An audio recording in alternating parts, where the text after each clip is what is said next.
Good morning, guys. Good morning, Mr. Tuner. Good morning. For those that don't know Lionel Tuner, Lionel is the president of the CSEA 9169. But he's not just the president of this union, 1,500 members strong. He is also a community leader. And as such, we have concerns because whatever matters to the community, regardless if you belong to the union that he leads, that concerns him because he's a man of the community. So am I, and so are many other people. So we are concerned.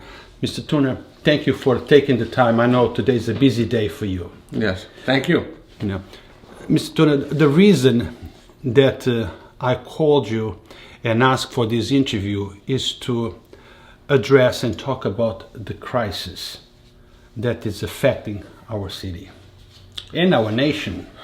And our nation and our members. And our members right now, and I think the larger community, is outraged from a lack of leadership on a national level.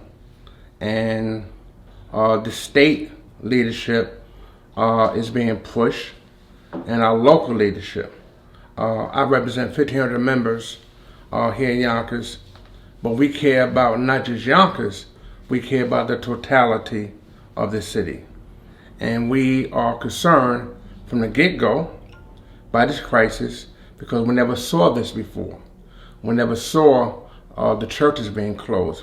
We never saw NBA games and National Hockey League games closed. And now we found out last night that the businesses are going to be closed. No, people can't even sit down and have a dinner. So this is going to have a major impact on our members and the larger society. Our members are confused because they keep getting conflicting reports. We understand it's a fluid situation, and we said from day one, we knew this thing was going to be moving. We know that people are going to be rushing to judgment. Our position as leadership is to pay attention to the details, accumulate understanding, and defend our members. So we knew from the get-go it was going to be a fluid situation, and we've been trying to not rush out there to be ahead of something, but pay attention so we can best lead our people by being conscious and mindful of what's going on and what is the actuality, and to calm people's fears, because it's when a crisis comes, there's a tendency for people to respond without thinking. If they don't think on a normal basis, when a crisis comes, they're not going to start thinking. Yeah, but Mr. Tuner, it's important. First of all, let me say that this letter was released by the union that Mr. Tuner leads. And this union is about 1,500 members strong. But this letter, this notification reached about 7,500, give it or take, right? More or less. 7,900 people it reached. So it reached much more people than the members that they have. Now, which means that the people out there listen to what Mr. Tuner and what the union has to say, because it's something that concerns everyone, not just his membership. Now, Mr. Tuner, yes, we don't want people to panic, but we need to be telling the information as is. We need to be honest to the people, don't you think? People need to be honest. Our board has been meeting regularly. In fact, one of our meetings, our nurses, was every Thursday is on a webinar with the Department of Health and the CDC. One day the CDC says one thing, the next day the Center for Disease Control says something different. So we have to adapt to the current information. Current, but don't be rushing based upon one information that they put out and put that in stone, and then the next day they alter it. So our minds have to be fluid to deal with this unfolding reality, right? What to tell your members, and then it's altered. So our position as a leadership, we said let's assess as much as we can concretely what is our reality, and saying what's our reality today may be different tomorrow. The letter we put out, it was in response to we have met with our leadership. We met with Dr. Gonzalez, okay, and it was our understanding that the schools would be closed Monday and Tuesday. Well, first they announced that the school was going to be closed Friday. The announcement was for Superintendent's Day. Right. That was the context it was presented to us. That feeds confusion because we're already under a state of emergency. So when you have a superintendent conference day, people already now are worried because what does this mean? Because we know we're under a state of emergency. Okay? Calling the superintendent's day for whatever reasons they chose to creates anxiety and confusion in the masses of people and our membership. So that's the first thing. The second thing is, then they decide to, after some discussion, close the schools. And hold on, I'm going to be very clear. There's a lot of forces out there that are shaping this discussion. It's not just CSEA, it's the governor's office, it's the national stuff that's going on, it's the CDC, Department of Health, all these moving parts that are making decisions not in a vacuum, but in a fluid situation. I'm not even sure they're talking to each other. We now know the United States is not talking to China. Well, I see the conversation. When we ask for as a leadership to have conversation with us, we ask the superintendent to have a conversation with us. For example, when they said they had deep cleaning, ain't no deep cleaning. It's sanitizing and disinfecting. When you say deep cleaning, people come to work. Talk about wipes, mapping, mapping the essential things that people touch, that are being touched: bathrooms, kitchen, desks. But they put out a statement saying deep cleaning. That caused confusion on itself. My point is, if you don't communicate, if you don't sit down, but everybody has a tendency, the leadership and others, rush to a judgment. Because how you going to know something when things are constantly moving? Where's the leadership to sit back and be cerebral, think about what's going on, and do the best thing possible? That's communication. When we have our executive meeting, I ask our nurses, our bus monitors, our custodians, don't tell me what's going on. What is the particularity and the peculiarity of your school? What's going on in your school? And then we assess it. We don't take an aberration and make it normal.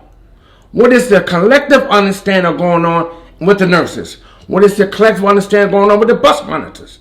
We found out what kids was cleaning the bus monitors, was cleaning the buses. Who? We found that some students was cleaning the buses, or they don't even have the proper stuff. So we are trying to ascertain by talking to our people. Our custodians don't have the proper equipment.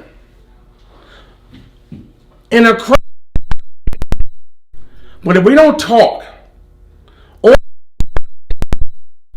sit around, what's going on in your block? How you gonna have a total understanding? It'll be parochial and from a few things what's going on. But the tendency of the media and others is a rush to act like they know something when that's not what's really the best way to do something. Where's the thinkers who say, what's going on here? How are we going to handle it? How at the table? But seems like this communication has been broken from all the way up there, from the federal level. Yesterday we had the President of the United States coming on national TV on the press conference announcing that this tremendous virus is under control. They got this. Well, how can he say that? And if he says that, the information that comes down is going to be misleading at many levels. You say one thing, then it turns out to be something else, and then it's something else. We all understand that the situation is fluid. It's changing hour by hour. But if you're not sure of something, perhaps you don't want to say it, or if you have to put out a press conference or a memo, think of the words before you do, because once you put something out there and the masses are listening and hearing it, what you've been saying, And if it turns out not to be true, it's going to create mass confusion. And that's what's happening in Yonkers. Not just in your union, because I know that your members understand you. They read. But you hear from your letter, then you hear from the mayor's office, then you hear from Dr. Casada, then you hear from the council president. And if those information does not sync, on our board, every time we meet, we ask people to say what you know. Hold on, because I'm being told that the sound is a little bit problematic. Okay, guys, I'm sorry. I'm glad somebody told us that the sound was kind of breaking. Please let me know how is the sound at this point. Okay, let's continue. No, I was saying, as we meet as a board, we have an organized committee. We ask ourselves to say what we do know and what we don't know, so we can find out who we need to talk to, what is going on. And you mentioned on a national level, Italy has this problem. Okay, we see what's going on over there. Are we on that level? Is the government talking to their officials? You have a world crisis. If the leadership is not talking to the Trump, what was their experience? How did you handle it? What's going on in Italy? How did you handle it? The leadership on top ain't handle it. This is not just Yonkers. What's going on in Scarsdale? What happened in my Vernon School District? What's up at White Plains? They got together and chose collectively to close schools for 2 days. That's not just Yonkers. So what are the forces? Sometimes the question that we need to raise, what are the forces shaping this thing?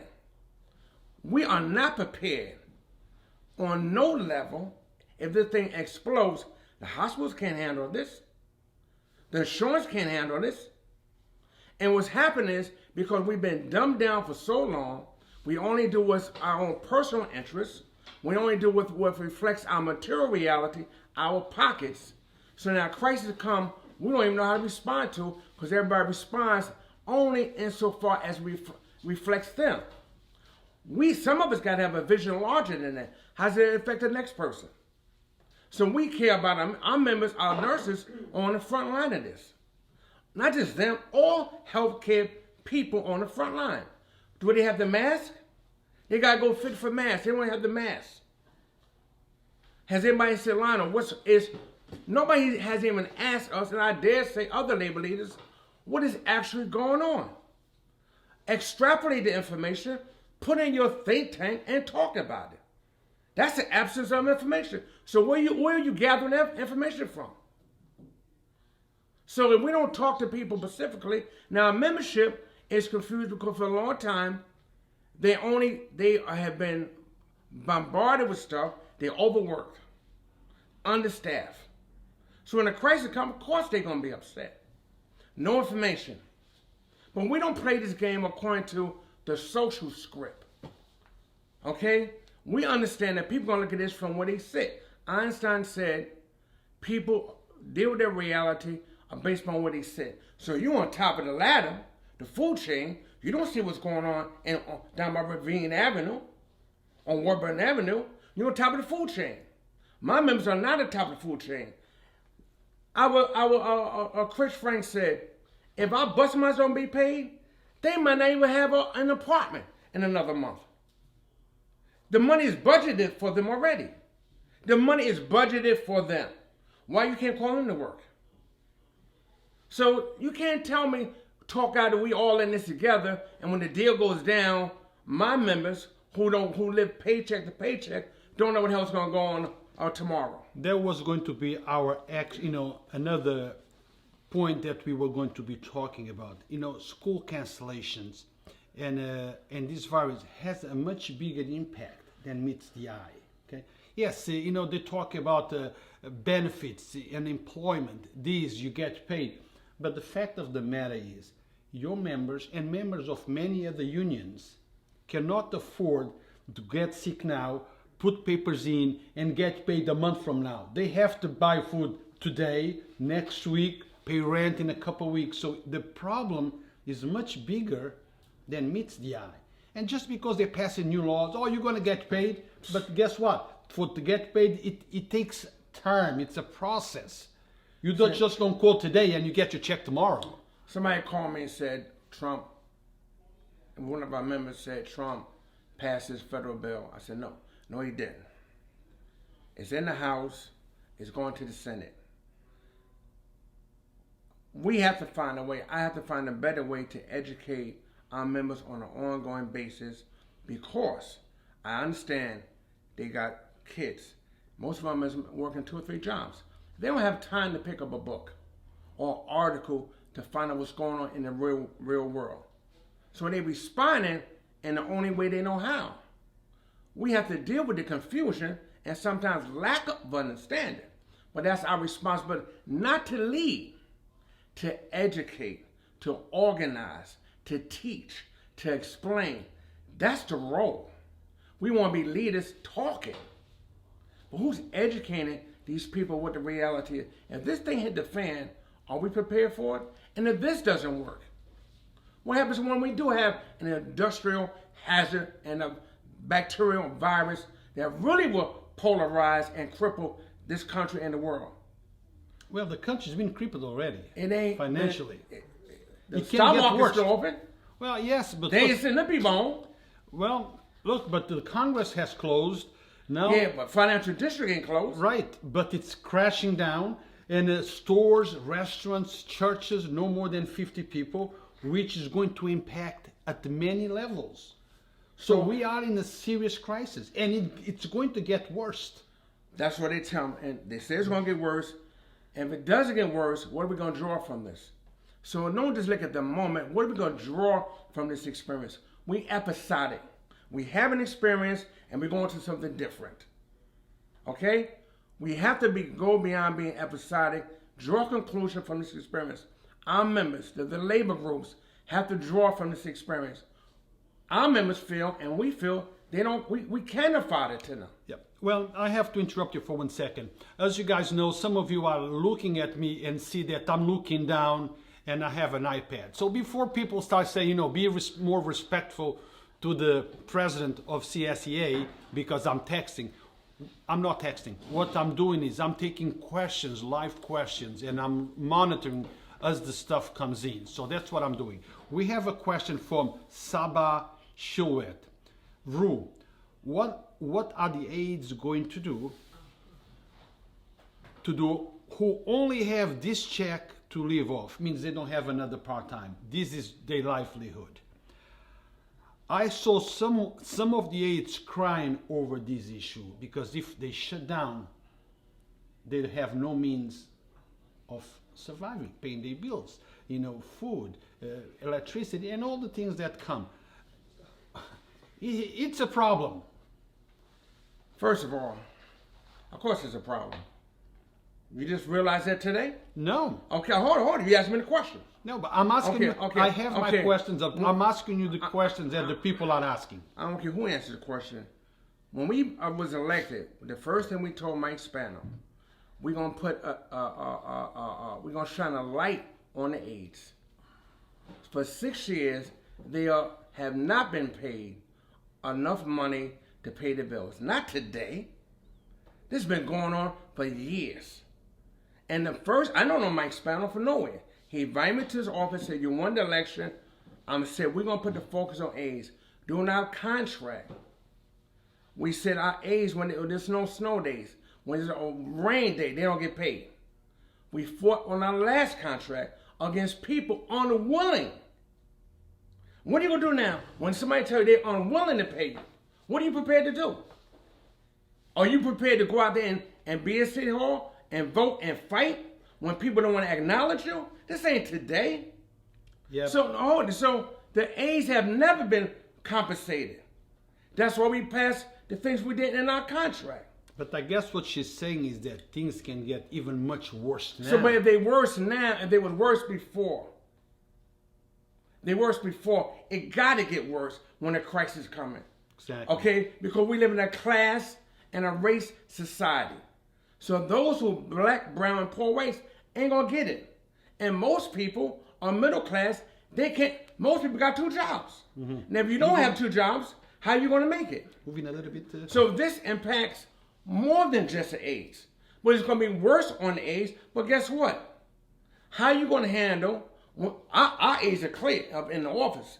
We know they don't care about us. Now, what are you willing to do? What are you willing to do?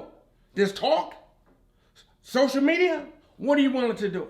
What do you suggest they do? I'm telling people, not today. If we don't organize ourselves, inform ourselves, raise our understanding to draw the lines, to see how people really feel about you. Because when a crisis comes, the elite is going to go to their places. Where are we going? There was something on Facebook about the elderly. How are they going to wait on these lines? Because these people don't care about the lower economic level. My job is to wake people up to show them people on top don't care for us. But that's when you come to this country, you believe in this is okay. I've been for 5 years. I didn't ask to come here. I never believed in this thing. And now people got to wake up and see their reality. Because we can talk about it, but what do you see about, what are you willing to do? We are willing to fight. The busman, forget the busman, they make less. And they cry. Guess what? We got a good contract for our members. They cry. No, why did they cry? But Lionel, let's move back to the current issue.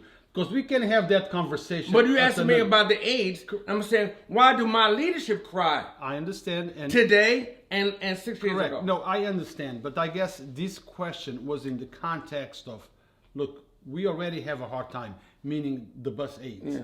But now with this crisis, things are going to get much So worse. Why doesn't leadership in the city or Casado, you think they're going to tell the aides to come in? No. It's a budget of money. So why they ain't doing it? You don't ask me how the other people think. I know how they think. They care for themselves. Now, once you recognize that reality, what are you, the media, and others prepared to do? Well, you heard it from the president. The top doesn't care about the people at the bottom, and I don't think this crisis is going to change much of that. So I don't have the answers, guys. The answers are embodied when people come together to assess their reality, talk about it, and over time, this crisis, the condition we find ourselves in, did not come overnight. It's been here for a while. It's going to get worse. And we're not coming out of this bag by no special blissful thinking. Hardcore reality, whatever the nature of reality is, organizing day by day, one by one, over time. It don't happen overnight. Well, I have a question here from, I believe, Alberto Velasquez. He says, how can we organize when he, meaning you, refused to meet with his custodians to ask him about his emails? I don't know what he's talking about. Well, you know what he's talking about. That show, you have him on your show. I don't know what he's talking about. Our office is open. He called one day last week. I was on the phone with the mayor, and he ain't called me back. I'm not going to respond to everything. Our door is open because our door is open. You can respond to that. I know how we're going to organize. I'm not going to put our agenda out there for everybody to see. We organize by talking to people. You're organized by educating them and telling them what we're going to do. I ain't calling nobody out. I know how many meetings we had in City Hall, who showed up, who didn't show up. Well, Alberto, I have to vouch for this. I wanted to talk with Lionel. I called him up last week. We were supposed to meet on Monday. It didn't happen because there was we communicated wrong. I thought he was going to call me after the meeting, and he thought that I was going to call him after the meeting. So there was an honest mistake. But I called him last night, Sunday, and he was ready. So I came down here. If the mountain doesn't go to Muhammad, Muhammad goes to the mountain. So if you have an issue, the doors are open, as he said. And when I say you, I mean anyone in the membership. You can come down here and talk to him. And sometimes busy people don't have the time to address every single email that comes through. So it's on your best interest and the best interest of the membership then come down here and reach out, knock on the door, call in. And if you call once and it doesn't answer, what I would do is I would call again and again until they say, let's shut him down. Let's just talk to him. So you have to be persistent if you have a problem. Did I say that okay, Lionel? This crisis and situation is larger than individual stuff. I can say a whole lot of stuff. I'm dealing with the fact that our members, our nurses, our custodians, and staff, we have a meeting with Casada at 1 o'clock. We Today? have to raise, we'll be raising with them the safety of our members if they are passing out food, our members being compensated. Those are issues that we have to deal with today. And we met yesterday for 4 hours, about 15 of us, put out that statement. We'll be meeting again after this interview to assess where we're at, because we're trying to pay attention to all these dynamics. This ain't individual stuff. One person got an issue. We all got issues. Mr. Barry Magui just commented. It said, Lionel is the best union leader in the city. Any member of the CSEA who does know that is because they aren't involved in the union. So guys, get involved. As Lionel just said, you need to get together. This is a union. Union means unity. You know, get together, be part of the problem. Don't just talk about the problem, because many of us know the issues, but they just talk about it. Get involved, be part of the solution. Motivate others to be involved, motivate others to be part of the solution. This is something that affects all of us, not just the current issue, but many other issues. All of us are affected by this at many levels. Now, back to the infection and to this pandemic. Any member of your union has been infected yet? To our knowledge, we don't know. I don't know. So I'm not going to be one of these people who claim to know. As far as we've been told, no. The other problem that we are learning is that people may not be, it's not enough tests. And now I find out that now they're available. When it hit initially, they said, well, got 132 cases in Westchester County. I said, how come it's so low? Nobody's being tested. Because they don't have tests. So we don't even know the full extent or the nature of this situation. Thus far, I don't know. Okay? So, we can't even talk about people preventive measures. We responded to so much. Okay? Nobody's about what we can do preventive to boost up our immune system. What can we do for that? But as far as I know, no. We got to, and last night when we was meeting here, we got to call this some and Gordon is a situation. We don't know, so we don't want to be the one to flame it. We have to. We in a precarious situation. We don't want to inflame the situation, but we also want to give our members accurate information. So we are assessing this almost like an hourly basis. Okay, but there needs to be a forum where all of us sit down and talk about, if this is a citywide crisis, why aren't the city, talking with all the labor leaders, sitting down and saying, what's going on, what do you need? I sit down with my board and ask them, where are we at? They inform me. Mm-hmm. So in a crisis, state, local, national, you pull people together, you draw from them, what are the needs of this group? This group, what's the 456, the fire department, police, what do they need? The teachers, what do they need? Well, let me tell you what the police and I believe the fire department are doing. Barry, you can correct me on the fire department, but first responders, before the start of every shift, they have to do a thermometer swab. Okay? Mm-hmm. They check them to make sure there is no fever. There is a fever. Why? They're doing certain checks because they are in contact with the general public. Okay? They go in here, they go there. So they need to make sure that they are okay. Maybe CSEA and others should do the same, because you are in contact with children. And this pandemic, it's contagious when you don't see the signals yet of the disease. Okay, so there is a problem because you might have something, or they might have something, and we might infect each other.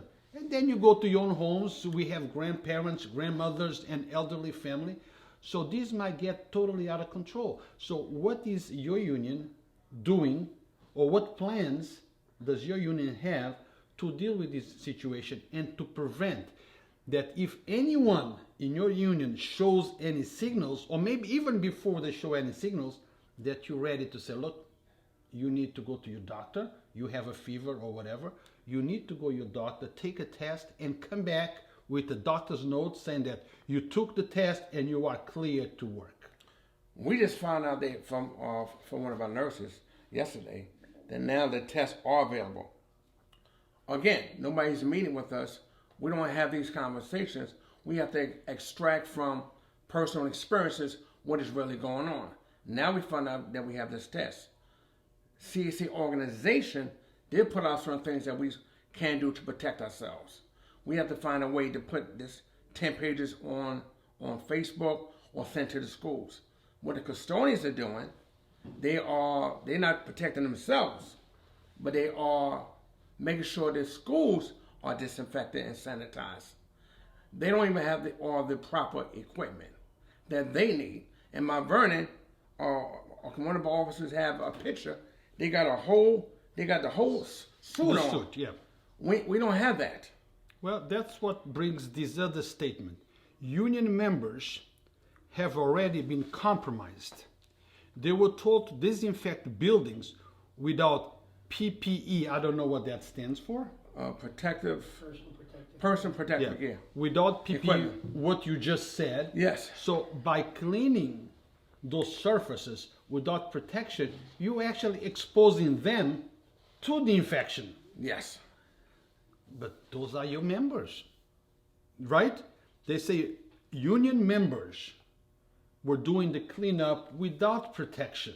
Yes, and we have custodians on our board telling them, and we raise these questions. And you raise the question, but then what? Then nothing happened. Nothing happened. Well. Okay, and some people still want to go and clean, and we tell them you have to safeguard yourself first. With our nurses, the same thing. They had to go get masks to be fitted. Some of the masks didn't fit.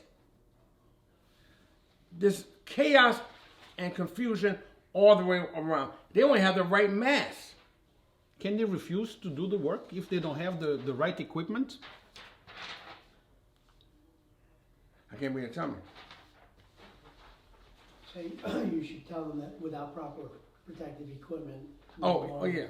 What we said before, that we've been telling our people if they don't have the proper equipment, you don't have to clean. You don't have to. We told our food service if they begin to serve the people outside, they have to have protective gear. And this gear is provided by the Board of Education. Absolutely. So, Mr. Quesada, provide equipment. If you are doing the cleanup, the disinfecting in the schools, and health is something that it's very important to you. Remember, if it's important to you, your health, the health of the workers at the school, it's important to them and to their families. And if they are to be doing this cleanup, you must provide with the proper equipment so they can do this cleanup. You cannot expect that they are going to expose their own health to do a school cleanup while you are sitting in your office. Okay? And if you feel that that is okay, then perhaps you should step in one of those schools and show how it's done. Because precaution, abundance of precaution is the utmost importance. You need to be careful. Do the cleanup, but be safe as you're doing the cleanup. Now, this question is or statement from Barry McGooey again. What is the city? Maybe you don't know this answer, but I ask. If you don't know, you don't know. No. Okay? What is the city /school doing when the employees are potentially exposed? What is the plan? They don't have a plan. So the plan is no, they don't have a plan? I don't want this. They don't have a plan. people coming in today, the schools are already clean from Friday and on the weekend. Why they did today? There's no plan. There's no instruction. We ask people. There's no plan. And I maybe intellectually I can understand it, but they don't call people in and say, sit around and wait for instruction. See, if this is a crisis, we have to think about it a little bit differently. You don't just run into a building and say, oh, where's equipment? You don't go into the building. If there's a fire, you don't go into the building unless you got a proper gear. There is no plan. Show me the plan. I have not seen a plan. I heard we'll get back to you. That's why we put the letter out for our people to use their time, because their health is first. But I can't tell them to sick out because it violates the Taylor law. Now, if all the unions got together and say something different, that's a different scenario. So we didn't tell people that, but you got to put your safety first. This is a health and safety crisis, and a lack of understanding and a lack of leadership and no planning. We haven't seen a plan. So what do you expect from this meeting today at 1 o'clock? What do I expect? What is the agenda? Our agenda is to re-raise the safety of our workers, to ask to be a part of every discussion, to be at the table to discuss the details and the particularity of what's going on, to give our voice because we live here. Our members care. While bus monitors should be compensated, our aides should be compensated, our nurses and custodians should be protected. Any cases that you know of that came out positive at any of the schools? I already asked you about the personnel, but about students that you know of. Have you heard about any case confirmed? I haven't heard of no confirmed cases. But doesn't that surprise you, Lionel? We hear a lot of speeches from the mayor and all the elected officials talk about Yonkers being one of the fourth largest cities. Almost third. Okay, in New York State. Mm-hmm. Okay, people are moving in from every direction, moving to Yonkers, diverse and inclusive city. No case, confirmed case. But you go to Mount Vernon, that it's a fraction of the size. No show. Or New Rochelle, in Mount Vernon too, there is 2 cases. Oh yeah, okay. Yeah, in the school. So you go to these small cities that are a fraction of the size of Yonkers, and they have confirmed cases.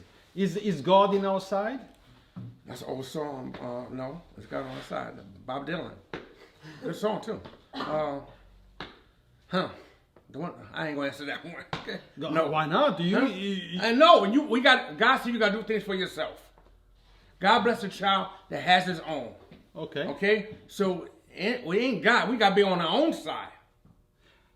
My question is because lots of people think that the city of Yonkers officials are suppressing the information. They are not telling things exactly as they are.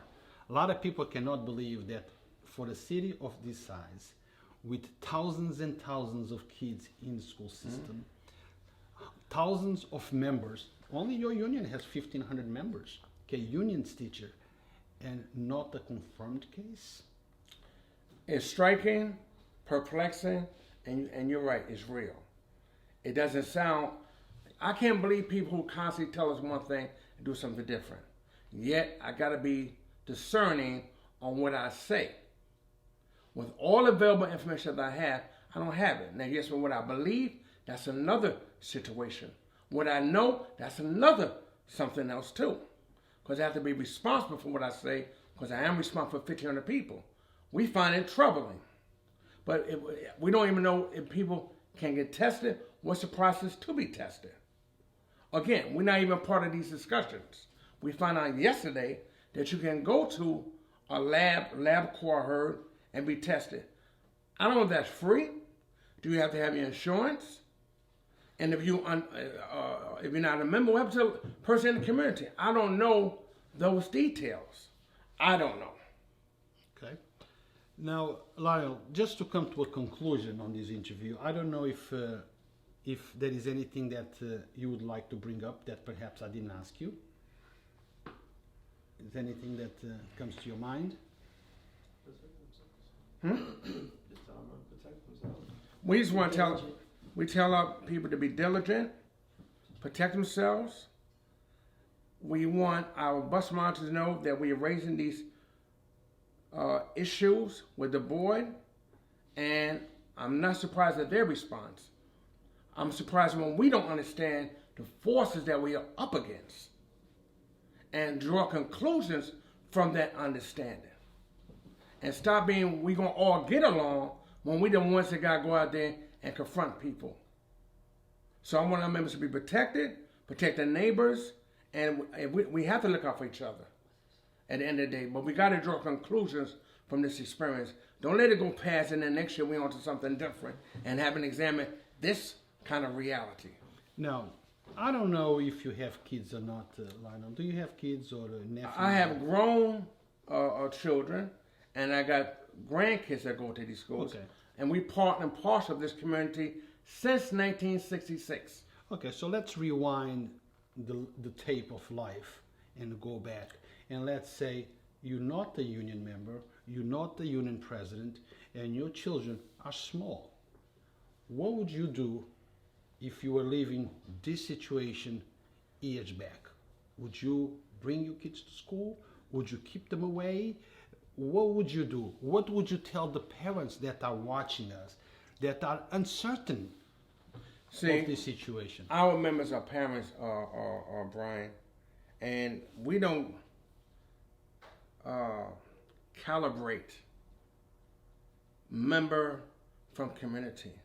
There's a unity there. We are the community, we are the parents, we are the grandparents, we are the aunts, nephews, and so forth in this town. We don't see ourselves just as CSEA. When we had a meeting, we asked the parents, because our members are parents who kids go to these schools. When something happens on a bus, it don't have to impact me personally for me to care about it. That's why when we talk about these things, we talk about the other labor unions because we want fire safety. So we're not myopic again. We care about the totality of the city because we live here. Our members live on these blocks. They got to go to these supermarkets. They got to travel these roads with potholes. So what I would do, and what I would do now, I tell people, again, think about your safety first. Yeah, but that was not my question. In terms of my question was, forget about you being a union member. Okay. What would you do personally if you had children at school age? What would you do in this situation? Keep them home. Keep them home. Yeah. You heard it. If leaders are saying that they would keep their children home, and let me tell you, Mr. Turner is not the first person to tell me. We interviewed the council president on Saturday, and we asked him precisely the same question. It happens that Mr. Cater has 2 children of school age. He's been keeping them at home for the last week, and he said that they are not going back to school this week either until things are under control, until they have answers that at this moment they don't have it. So at the end of the day, parents, regardless of if schools are closed, not closed, whatever, you have the last word. And people haven't demonstrated that because the attendance has been going down in the Yonkers public schools. Definitely. And look, if there is directives coming out saying close restaurants, close places that have a large amount of people there, up to 50 people, it's because there is a serious problem. And believe me, this virus is not the flu like any other flu. Because I don't remember ever seeing schools, concerts, travel ban, countries going on a total complete lockout because of a flu. So this is not a regular flu. Don't take it as it is, because if you do, you might regret it later. Am I right on that one? Yes, there's no question. Unprecedented. Yeah. Guys, I have a couple of people sitting around me, so I'm going to ask if they have anything that they want us to say. Anything, guys, that, or are you guys happy with whatever was already said? No, Mr. Turner, so Okay, Mr. Tuner has covered everything that needed to be covered. Guys, be careful out there. Don't take chances. Don't take unnecessary chances. If you don't have to go out, don't go out. If you don't have to go to restaurants, don't go. If you don't have to go to bars, don't go to bars. If you think that your children is in danger, don't send them to school. Keep them at home until things are under control and we have the answers. Thank you for watching. Until next time. Yonkers Voice, always interviewing people that have things of essence to tell you, things that will give us information, that will help us make decisions about what's going on. Thank you. Thank you. Stay strong. Stay there.